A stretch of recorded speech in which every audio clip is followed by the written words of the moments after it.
Hey, special for Christmas, a brand new story with an old character you all love. How the Grinch Tried to Screw You. Again.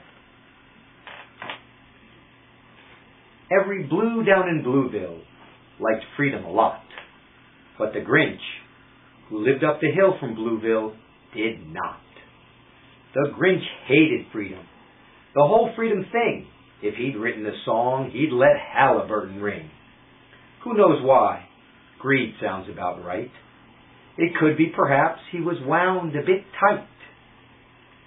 But I think the most likely reason of all may have been that his head was 2 sizes too small. But whatever the reason, his greed or his head, it was bigger than blue. It went clear on to red. He stared down from his house with a sour, grinchy frown, with contempt and disdain for everyone in that town. They're passing their bills and their tariffs and laws, but the threat of my veto will always give pause. Then he growled with his grinchy fingers nervously drumming. What if they stop this war that I'm running? For tomorrow, he knew, all the blues and the reds would wake up at noon, scratching their heads. They'd look at the papers, they'd read every poll, and what the Grinch pushed would no longer roll. Then the blues and the reds, the young and the old, would sit down to caucus, and the tale would be told. They'd squeak and they'd squawk. They'd yak, yak, yak, yak. It could be the end of the Grinch's Iraq. The Grinch loved his war and all of its spoils, its earmarks and black ops, and all that crude oil. And it could get worse. Oversight of the beast, which was something the Grinch could not stand in the least. They aren't a problem, barked his old dog and master. It's the people, the voters, who make this disaster. The Grinch screwed up his face. His eyes blinked and blinked. A sign that a thought was about to be thinked. Then he got an idea. An awful idea. The Grinch got a wonderful, awful idea. I know just what to do, the Grinch laughed in his throat. Then he froze, like a knife stuck in front of a moat. The Grinch needed help. That was always the plan. His old dog just panted and barked out, I ran. Me too, said the Grinch, 2 miles today. The old dog just sighed and muttered, oy vey. Sell them the goods, sound the alarms. We have a new enemy with nuclear arms.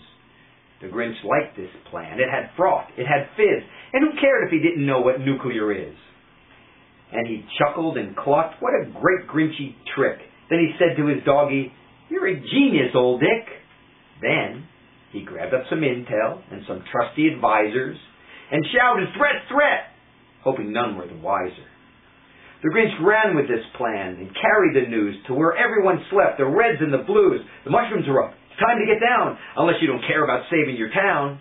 Then he beat and he beat and he beat on his drum. He played his Perino. The people got numb.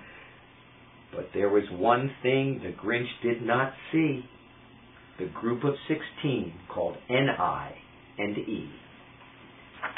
They said that the threat was no threat at all. They said that the mushrooms simply won't fall. The Grinch was mistaken, so was old Doggy Dick. You have to remember, the Grinch is quite thick. He stared down at Blueville and Redville. The Grinch popped his eyes, then he shook. What he saw was a shocking surprise. All the blues and the reds, the tall and the small, had all turned their backs like he was nothing at all. They'd heard it before, without any proof. We got you there, Grinchy. You don't tell the truth. The Grinch and his doggie trudged back up the hill, the former confused, the latter one ill. It was such a good plan, wheezed old Doggy Dick. I gotta lie down. I think that I'm sick. Then the Grinch was left all alone with his thoughts. Which one added up? Equal ought, and naught. Well, said the Grinch, there's always next year. It's never too early for warnings and fear. It isn't too late to have it my way. If I do it right, they'll do what I say. I ran with the bus with that mock-mahana-hana mumble-jumble, and forget about that guy called a Ba-Ba Bumble.